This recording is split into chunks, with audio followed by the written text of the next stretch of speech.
Hello fellow archers. In the previous videos we set up Sammy's bow, Rhino's bow, and now we're going to set up my bow. This is a Phase 4. The last 2 years I've had it for Total Archery Challenge, so 3D shoots and the like. This one already set up.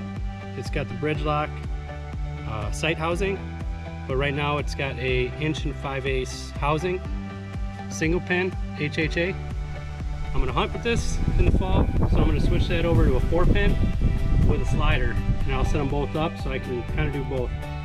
I tend to like the smaller housing for the tack events because I think it's a little more accurate. I have the hand ski peep already tied in, but I have to match the diameter of the peep with the new size housing, because as I said in different videos, we want to make sure that our apertures are aligned or concentric, so that our peep is concentric with the sight. Other than that, we've got the bridge lock stabilizer. We have the rear stabilizer as well. That way, when I pull back, I don't have to worry about trying to make sure my sight's level. I already take care of that in this setup. I have the fall away QAD, the Mathews genuine version. It's the Integrate 2. I really love these fall aways. Micro adjust is super nice for making sure I'm perfectly accurate. For my hunting setup, I do like to have a quiver because it's nice to have multiple arrows in there with multiple broadheads, just in case something happens. So this setup is actually going to be pretty simple because all I really have to do is install the new housing, remove the peep so I get the correct concentricity with my peep and sight alignment, and then just set up the tape, make sure everything is still good. We got our new HHA housing. It's the 4-pin. All we have to do is loosen a couple bolts up here, slide this baby in. That's pretty much it. A quick note on these: before you install it, you have to loosen up this piece here. So it's just these 2 bolts.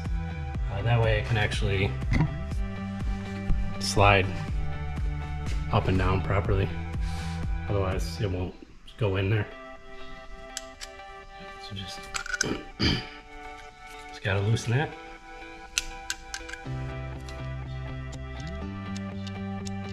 So now I'll just be loosening these 2. Same theory as what I just did with the new sight. Then it just slides out.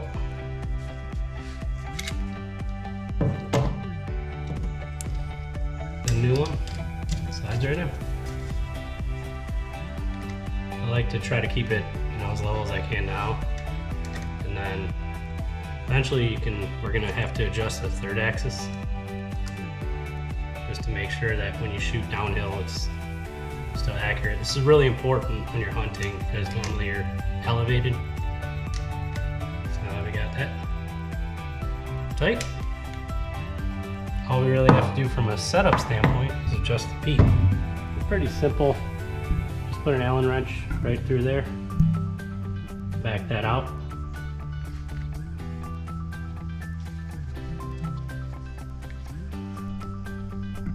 Basically it's just a replacement part. Got to get a smaller hole. The Hamskea Insight peep system, it comes with all the different diameters that you need. So for this one, because we're going to a larger housing, we have to go a little bit larger diameter. To install a new one, I like to just put it on an Allen wrench. Put it in. I'm going to snug that up. You don't want to crank on it. It's just plastic. Pretty much everything from a setup standpoint on this, just because everything was already set up. So all we really have to do now is paper tune with the new arrows. Before I had Victory VAP target arrows, the micro diameter, the small ones, and I would glue in the inserts just so I could shoot out really far for a lot of the tack events. Lighter arrows can shoot a little further. For hunting though, I use the Victory TKO RIPs. Found that they're a really good arrow. I use the V1s to the best straightness. So we have to make sure that everything is still set up for that new arrow. This is the Victory VAP 350 spine V1s. These are the target arrows that I use for tack. Now that I just have the Phase 4, I'll have to go back and forth, have to adjust the sight for tack events and then when I get into hunting. So that's the target arrow. Here is the RIP TKOs, the 350 also. These are my hunting arrows. Really like the Victory brand. I got the 50 grain outsert here on the front, just so I can get my FOC up nice and high, so I can make sure I get the best penetration I can. Make sure your arrow rest is good up and down. You want to make sure that your fletching is up, like as if you're in full draw, and that your arrow is right through the middle of that burner button. This one looks like it's right on, so should be good. Just want to make sure that we paper tune. Otherwise, you can have some tail lift and things like that that really affect accuracy. And now that it's a hunting rig, I really don't want it to be off. With the HHA sights and the Mathews bows, sometimes I notice that you can't actually pull it this way enough. So you actually have to loosen these two screws and flip those so that it sits closer to the riser. To adjust the sight, just loosen this screw. These two bolts loosened, taken off. This was flipped around. As you can see, now it's closer to the riser, more in line with the string. Now we can do our micro adjust to get it perfect. So everything looked good on a paper tune. So now all I got to do is adjust the sight. We got the 4 pins now, and as my son learned recently, you got to go with the top pin first, because the top means the shortest distance. So top should be 20, then we're going to go 25, 30, 40 with 4 pins.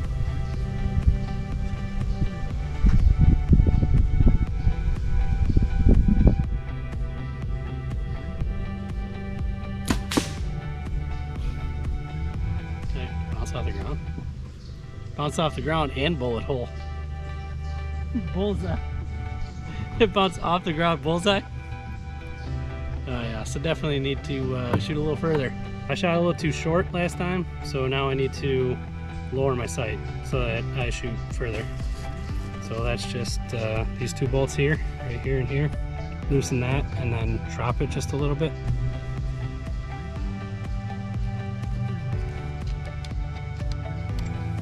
Sort of a key point about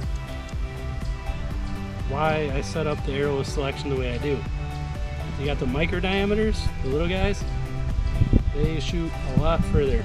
So really I still got the same setup. I got 70-pound raw weight, pretty much the same aperture and everything. It's just the small arrows, they're a lot lighter and they fly a lot further.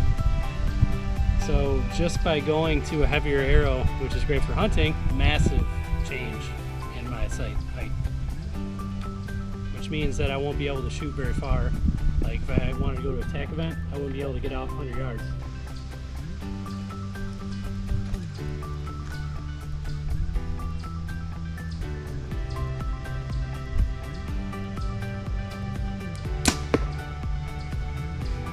Pretty damn close. 25 yards, second pin down. Right now, just looking at it, not far enough away. It's gonna have to be like right on top of the other one. There we go. Fortunately, these are more difficult because you see they're like right on top of each other, but it's usually the way it goes.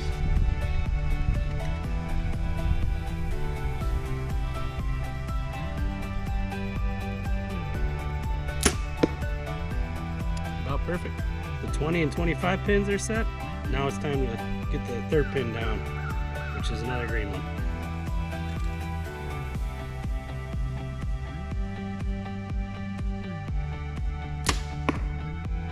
Money. Last thing to do now, set up the bottom pin for 40 yards. So we'll back it up. If you like any of our t-shirts that we have and all the videos that we're doing, you can find it at analyticalarchery.com. We'd love to see you visit our website. You can pick up some merch. We got some water bottles, got some t-shirts, got a few nice mugs, got a couple things. Check us out. So last pin is set up. It's a bottom pin, 40 yards. I have adjusted all of these a little bit prior to doing the shooting just because I've set up enough bows to where I can usually tell what my gaps are. So that's why typically I'll set it and I'm pretty darn close that first time.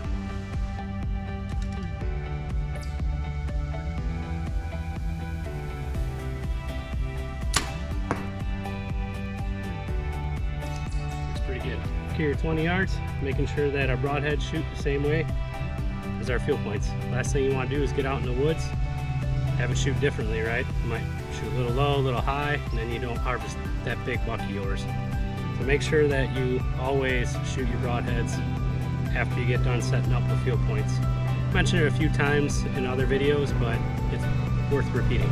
Just a little pointer, I typically like to use used broadheads just because sometimes the broadhead targets get worn out and you just shoot past it into the dirt. You don't want a dull blade going into an animal. So just use a used one, keep it around after you get done shooting through one.